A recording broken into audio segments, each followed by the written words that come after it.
And when I counted English retesters, you all were like at 90 for one Right. exam. The other one was, I mean, you all have very large numbers. And math, I mean, They only have 13. yeah, they only had 13, so Right. it's much easier to track 13 students. Right.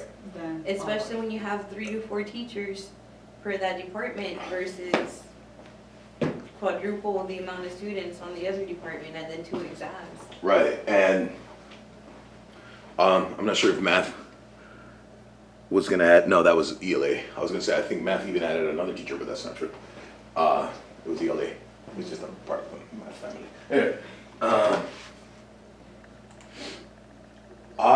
as far as the calculators, I'm not very familiar with what they do, but for reporting category, they use number and algebraic methods.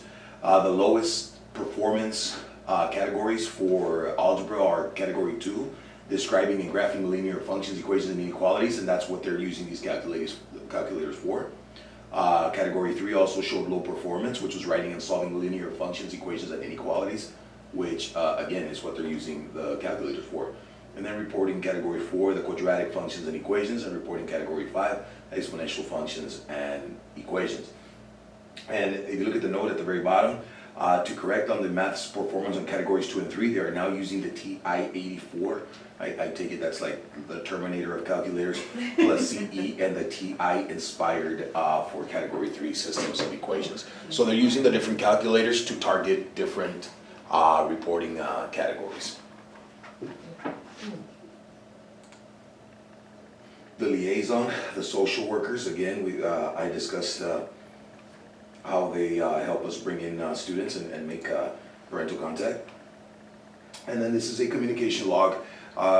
Some of us don't use the same ones, but overall, I know that the one that they gave us is, or the one that most of us use is kind of generic.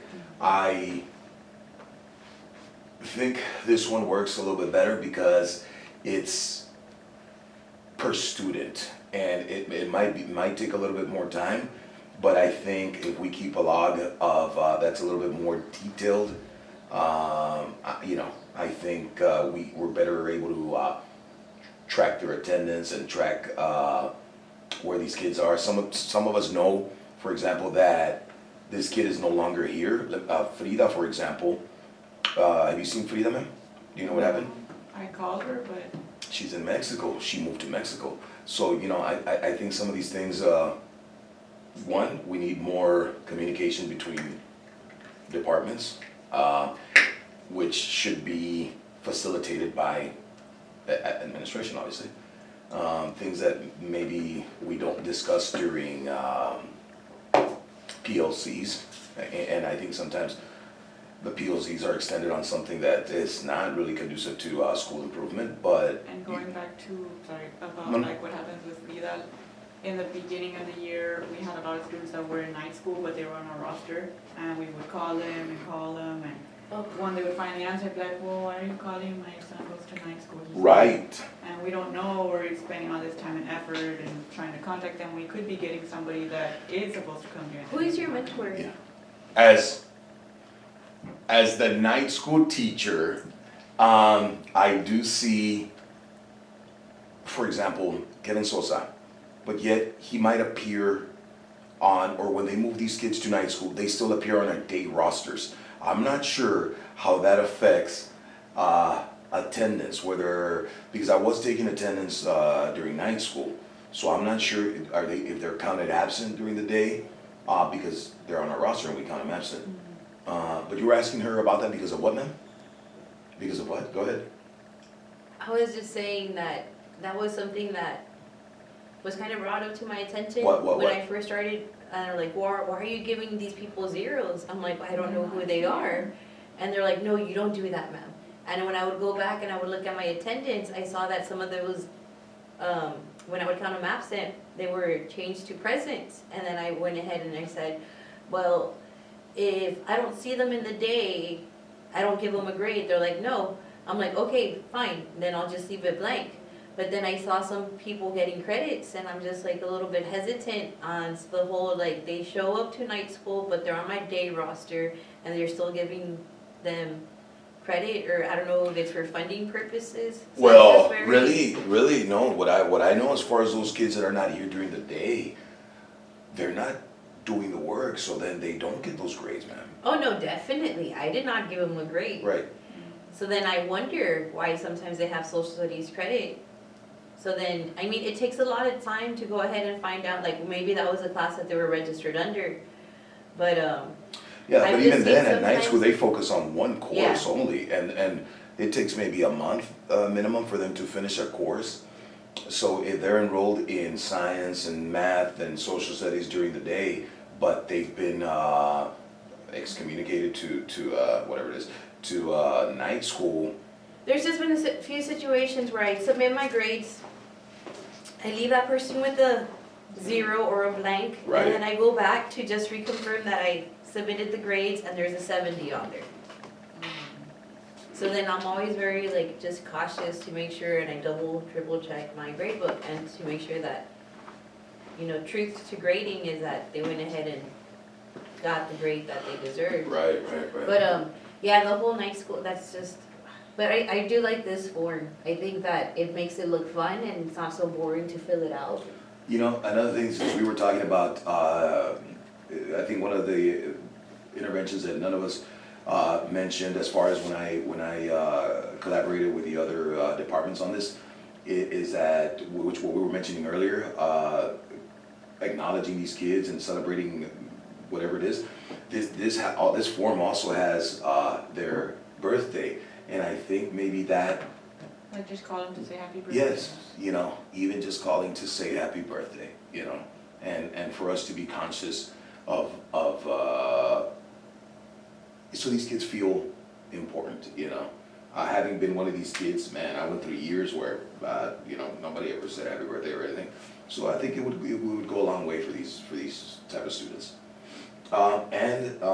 It says parent info for easy reference, and it says their work number of the parent, but many of our kids are parents, and many of our kids are the sole breadwinners, and they're the ones that work, so we can also add their work number there, and maybe, you know, start calling them at work, and maybe even communicating with their managers and saying, could you please, you know, let them out for a couple of hours or something, you know. I'm thinking of Michael, for example, Oh. you know. Of course, the kid has to want to do that as well, but It's so hard if they're the ones that need to work and to, those few hours, I mean, you work hourly. right, right, they have to sacrifice, yeah, they have to Financially. sacrifice food for coming to school, you know, or whatever it is, so, it's difficult. The attendance sheet that the algebra department is using, or the math department is using, again, it's just taking attendance, and with their phone numbers, I know that the social studies department has something similar. I think more importantly here than the phone numbers at this point is their addresses. We've been making home visits, so this makes it easy to track how many times we've visited, and again, using this on SharePoint, or what is it, OneDrive, or whatever it is, so that we can all check and see what students have been visited and which ones haven't. And it helps also because, for example, some of those addresses, I'm from far, so I'd be able to get to those addresses really quickly, and I can say, you know what, I know where that's at, I can go visit those students. If you were from this part, you can visit those students, etc. ELA now, the English 1 scores, again, we, as you all know, we have our sister campus, which is CCTA. We're under the same umbrella. It's no longer CCTA, it's Baloo. It's at a different facility, but still the same campus. At CCTA for the fall, which was in December, 24% met the English 1 standard required to pass. That was 4 out of 17 students that passed ELA 1. Their essay, the average score for their essay was between 0 and 6. They need an 8 to pass the ELA essay portion of the exam. Here at this campus, students were at 11%, 8 out of 72 passed. The average was the same, so the total was 14% passing. And the interventions and action plan that the ELA department is gonna incorporate is focusing on the persuasive essay, which is the ELA 2. Ms. Rodriguez, I don't know if you can kind of give me a little bit of, or enlighten me a little bit on that first action or intervention, focusing on the persuasive essay if they didn't meet the standard for the expository essay that they have to write for English 1. Well, this was, I believe, the action plan for that administration, so like that's what we did in the past. We focused on the persuasive because some of them had passed ELA 1, so we kind of wanted to cover what most of them needed anyways. Also because from what we've seen, even if they write a persuasive type of essay on the expository, they'll still kind of sort of get credit for it, whereas the opposite doesn't really work. I see. So even if their expository essay reflects more of a persuasive essay style, they're able to get credit. Yes, because they're still in a way explaining themselves. I see. But the opposite doesn't really work, Okay, so we okay. focused mostly on that. Also because when we first came in, we saw that a lot of kids refused to write an essay at all.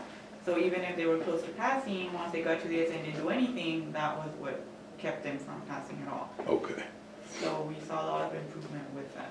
I see. Another one of the ELA interventions is literacy and reading strategies. I know that you guys are using magazines and whatever it takes to get the students to read and analyze. Is it analyze, Miss? What? Yes. All of that stuff. Inferencing, right? Yeah, it's a big thing. Phone calls, home visits, rotations. The ELA department has 4 teachers, so they each focus on a different strategy or skill. Yeah, like a different area, the reading, the writing, and the revising and editing. Right, the revising and editing. On the revising and editing, ma'am, I was looking at their scores, and some of them perform well on revising, for example, but not on editing. And I always thought that those two were seen as one. Revising is more like looking at the big picture, like are you going to insert a sentence at the beginning to help transition? Are you going to put 2 sentences together to make it flow better? Editing is more of the smaller things, like did you miss a period, did you spell the word correctly, all of that stuff. Okay, but they can be tested in the same question. Like they're spiraled into the, like. In a way, yes, and you see that mostly in the editing. For example, if they say, in this sentence, are you going to put a period? That would determine whether you're left with like 2 complete sentences or you Right. have a, incomplete section of it, a dependent area. So yes, sometimes they do kind of bleed into each other. Right. And another intervention is the team teaching, due to the TIPS grant that the school's under, which is the Texas Initiative for, what was it, Ms. Nordio? Priority schools. It's priority schools, right? So we have tutors for the various departments. So they also help when it comes to the team teaching. Now the spring 2018, the most recent scores, 11%, and that's the combined CCTA and Baloo, 11% passed the ELA 1 exam, 11 out of 96 testers. Now, even though those numbers might not seem positive, I think one of the things that the ELA department is doing is letting those students know, those retesters, those that did not pass, that they did improve as far as their essay scores. because the average for the essays for English 1 are now between 6 and 8, 6 and above really, points for their essay, which is an improvement from the fall testing administration, which was 0 and 6. The interventions for the English 1 retesters will be the paired selections. I think that's what actually no, I don't think. I'm sure that that's what the score showed, that the students struggle with the paired selections. And I don't know, Ms. Rodriguez, if you can kind of describe that to some degree. The paired selections is more difficult because you have questions looking at one selection, questions for another selection, and you have them both, so they have to compare and contrast. Right. They have to sometimes look at only excerpts from each one. That's where you get a lot of like theme questions, tone questions, which is the most difficult for students in general. Right, like how does the tone from selection 1 Yes. compare And that to? also requires them to read the whole passage, so by the time they get to that section, sometimes they just see it and they're like, I don't want to read this, so they just put whatever. Right. So there's a lot of different things that hurt that area. Yeah, that anxiety also that our students feel when they see these long passages, it can affect their performance. And just like the other department, phone calls, home visits, Mind Play and Criterion are 2 different programs that target literacy.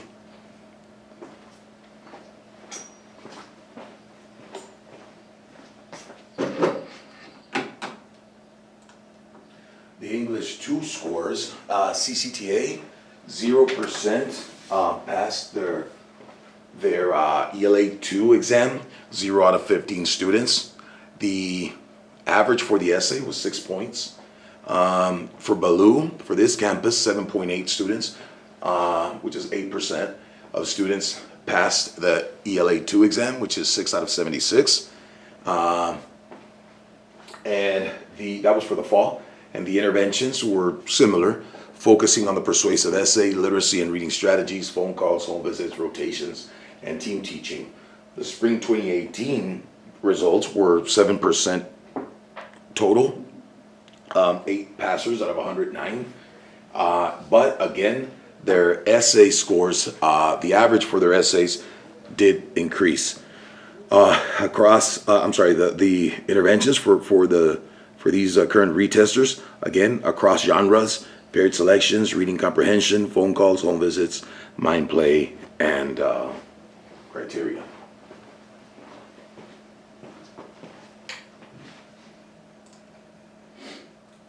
I just kind of want to, Go ahead. the endurance in the reading, we've seen that they don't have it, it lacks. So they went ahead and they created the second period with the literacy time, Right. and they don't really, I feel like 20 minutes, if they actually get involved or they get, intrigued with the book, it's too little time for it to actually, for them to read.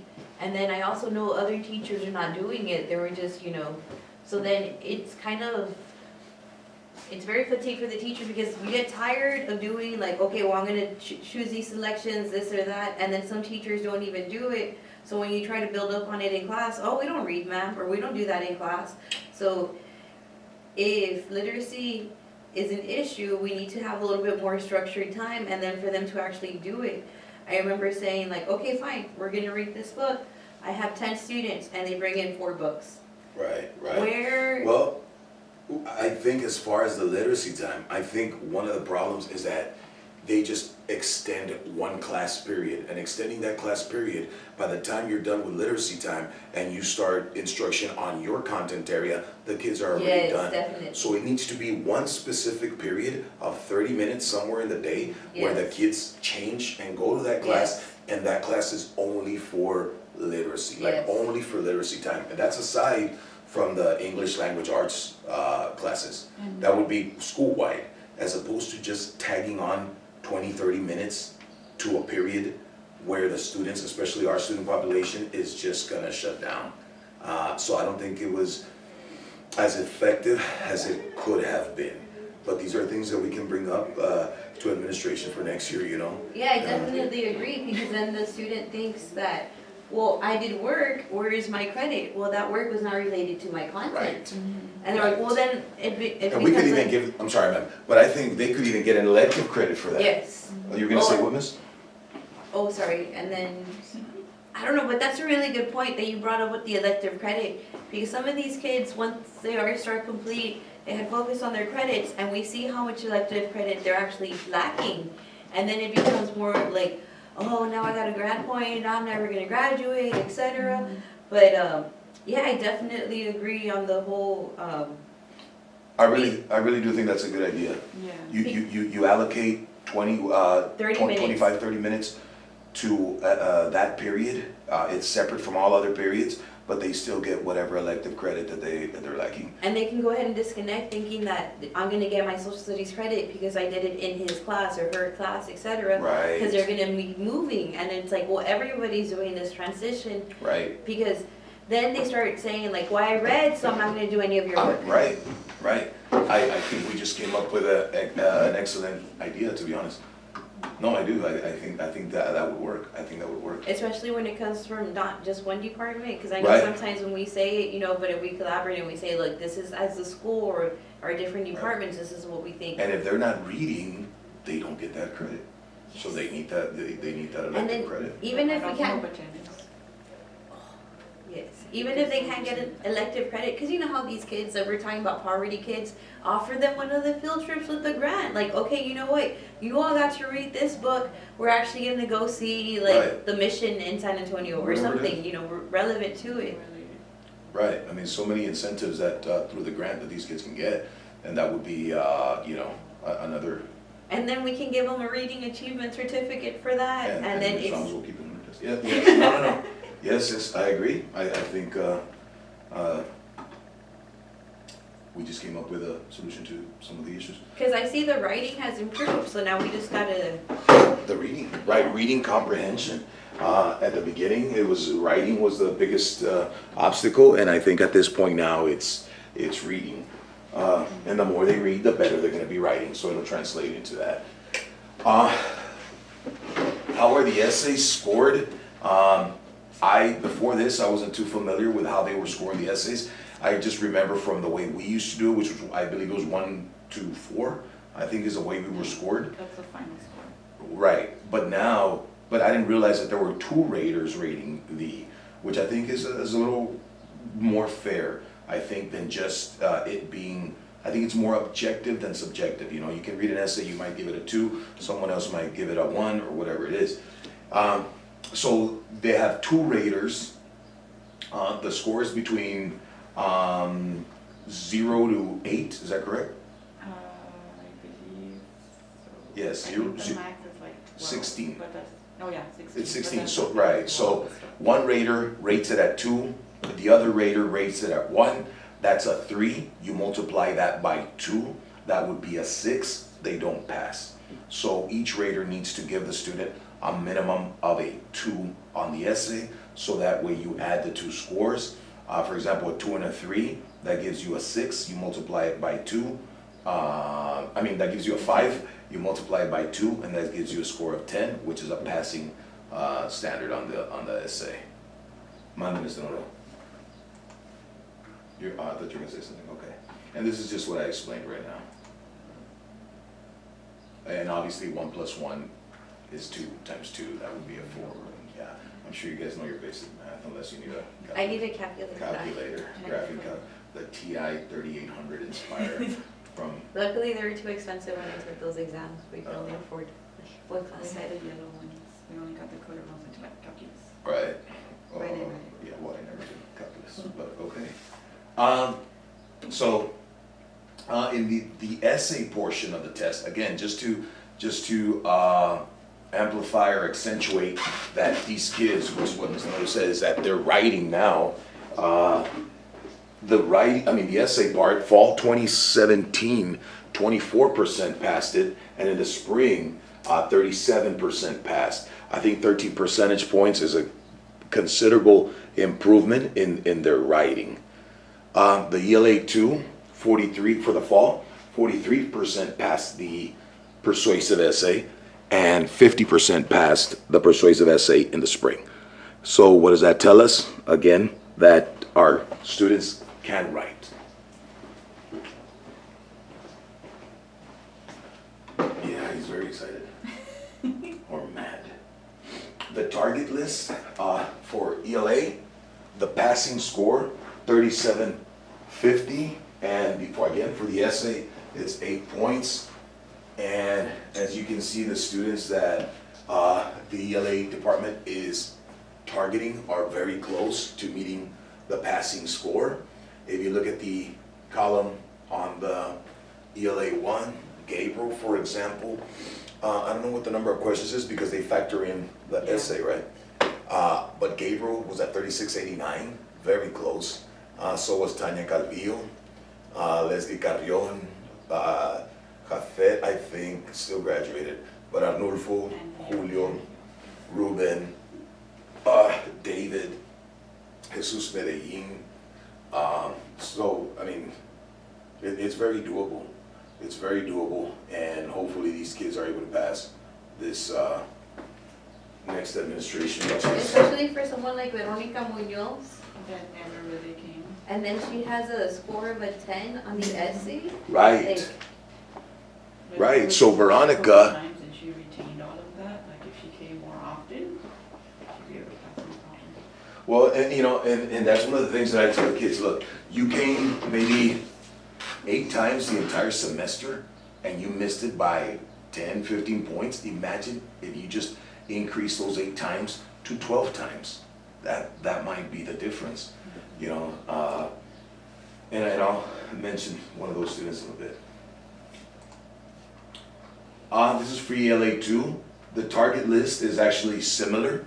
The kids perform almost identically as they do in the English 1 to the English 2. For example, number 10, Juan David Martinez, very close. Juan Martinez Rivera, very close.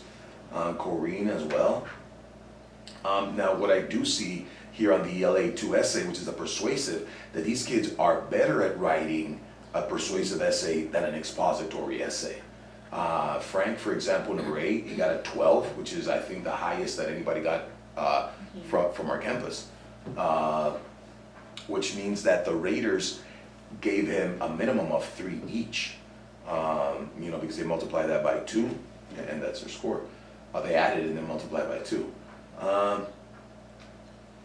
Vivian, for example, John, Genevieve. I mean, I look at these scores and it gives me hope that these students are going to pass this upcoming administration. the names that he just mentioned, do they go to class? Jean, Corrine? Jean was with Miss Perez. Corinne does come all the time. She did, Okay. that's, I think, Because I know I've seen them in the office a lot of time, or field trips, or like they're not. that's the thing too. The ones that are really capable, they pick them up. Yeah, you know, those field trips, So they should be more spread out throughout the year.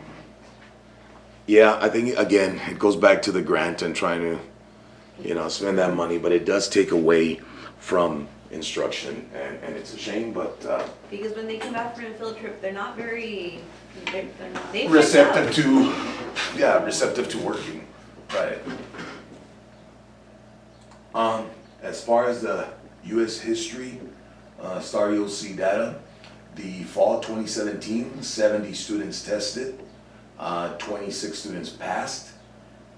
Here at EJ Ballou, 20 out of 43 passed, which we were at 47%. And CCTA, 6 out of 27, they were at 22%. The total percentage was at 37. You know, I don't know how it's so difficult because CCTA, again, is at a totally different campus, but we are the same school and fall under the same accountability. It's very difficult to communicate with the social studies teacher from CCTA, but we're gonna have to do something between now and testing at the end of the month, and also for next year. The spring 2018 results for US history, 67 students tested, 31 passed. Here at Baloo, we had 25 out of 44 passed, which was 57%. And these are taking into account snapshot and non-snapshot. And CCTA 6 out of 23 passed, they were at 26%, and the total is 46%.